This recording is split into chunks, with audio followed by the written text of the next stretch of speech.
আজকে আমার গর্ব হয় আমার আদিবাসী ঘরের মা মেয়ে মাননীয়া দ্রৌপদী মুর্মুজি, তিনি এই মুহূর্তে ভারতবর্ষের রাষ্ট্রপতি।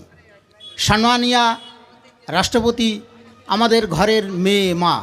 এটা আমাদের সমগ্র আদিবাসী সমাজের কাছে অত্যাধিক একটা গর্বের এবং আনন্দের বিষয়।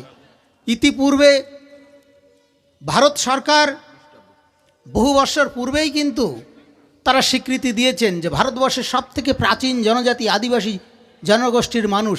কিন্তু এই দেশ আমাদের হওয়া সত্ত্বেও এই দেশের গুরুত্বপূর্ণ পদে আমরা সেইভাবে কোনোদিনই বসবার সুযোগ পাইনি, যেটা বর্তমান ভারতীয় জনতা পার্টির নেতৃত্বে আমাদের এই সুযোগ দেয়া হয়েছে। তাই শুধুমাত্র আমি একা নয়, সারা পশ্চিমবঙ্গের সাথে সমগ্র ভারতবর্ষের আদিবাসী জনজাতির মানুষ আমরা ভারতীয় জনতা পার্টির যে এই সুন্দর কাজ, আমাদের গর্ব করবার মতো কাজ করেছেন, তার জন্য আমরা আন্তরিক অভিনন্দন জানাই।